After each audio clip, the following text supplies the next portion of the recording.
Hello guys, it's Juan at ngayon nandito tayo sa Ayala Malls, Manila Bay kasi may nakapagsabi sa atin na may magandang diecast daw dito guys. Kaya tara, samahan nyo ako.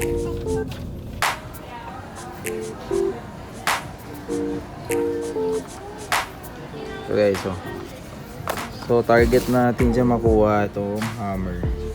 Salim. So ito yung pinakamabigat, siguro yun yung pinakamabigat. Tapos meron din sila dito McLaren.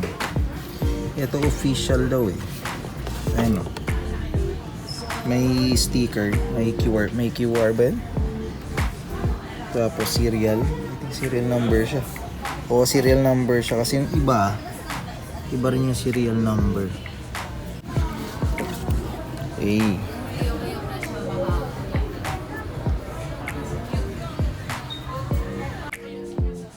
Okay, may magaganda. So ito guys yung ano. Hindi naka-blind box. Pero ang ganda rin. Tapos may weight din. Pero plastic din. Tapos yun may sticker. So parang official ng Lambo.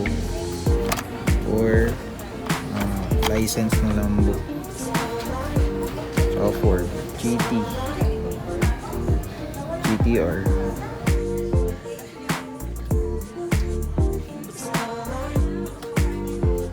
Paper bag.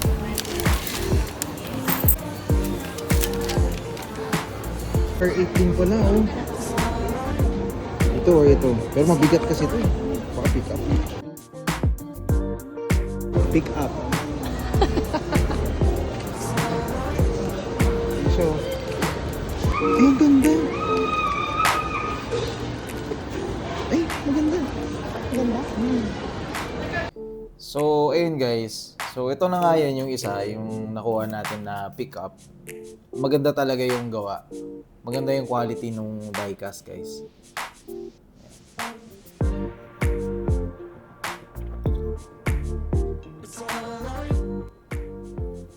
Medyo mas mahal lang siya sa Hot Wheels kasi 179 nga to, tapos blind box pa.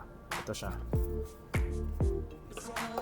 Pero sa tingin ko guys, okay naman siya. Maganda yung diecast. Tapos ang kinagandahan dito guys sa diecast na to, naka-screw, kung mapapansin niyo, naka-screw yung ilalim. So kung gusto niyo palitan yung mga gulong, may nabibiling gulong sa Shopee or Lazada na mga rubber tires, pwede niyo itong palitan kung gusto niyo. Yan siya. So yan, screw niyo lang to dito. Dalawa bali. Ito yung isa, tsaka dito. Kasi hindi nga natin nakuha yung hammer nung time na yon. Ito. Kaya, bumili pa tayo ng isa nung bumalik tayo sa Miniso guys. Kumuha tayo ng isa. Ngayon, chinek ko yung mga ibang box pa. Tapos ito yung pinakamabigat at parang siksik. Kasi nga, tingin ko siya yung pinakamalaki din sa series na to eh.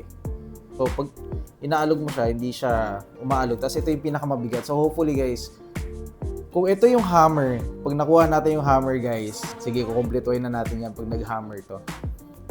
Tara, unboxan natin to. Oh! Ayun na nga. Hammer guys. Hammer yung nakuha natin. Ayan. Oh, ganda guys. Yan siya.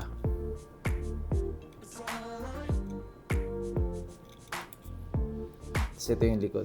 Though yung spare tire niya sa likod, hindi lang siya painted tulad ng nakalagay ngayon dito. Tapos, moonroof or sunroof. Ito, meron siya. Ang ganda rin. Isa sa napansin ko lang guys, yung gulong na nakalagay dito sa kanila. Parang mumurahin talaga siya kasi sobrang nipis niya. Tapos sobrang brittle nung gulong. Pero anyway, yun nga, kung gusto niyo palitan, tulad nito guys. So naka-screw din yan. I think lahat to naka-screw type, lahat sila. So dalawa din to kung gusto mong palitan. Ito, for sure papalitan natin ang gulong yan. By the way guys, may isang feature na hindi ko pala nabanggit, ano. So ito sila, may parang naka-suspension. Ayan. Ayan, nagba-bounce. So parehas harap tsaka sa likod. Ayan siya. So dito, ayan siya. Nagba-bounce. So siguro lahat sila nagba-bounce. So yan. For me guys, tingin ko tama lang din yung price niya para sa quality niya.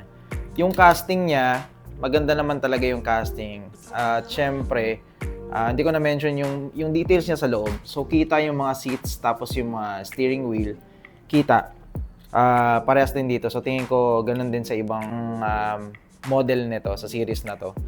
So tingin ko okay siya casting wise, tapos yung features niya, yung suspension niya, plus points pa yung nasuscrew mo siya para kung gusto mong palitan yung wheels niya. Kung gusto mong i-custom yung mga gantong model galing sa Miniso. So kung gusto niyo kumuha guys, hindi to paid na Miniso. Sa Miniso available to for 179 pesos. So doon. Tingin ko lahat naman ng Miniso meron. So yun lang, maraming salamat. Happy hunting and God bless.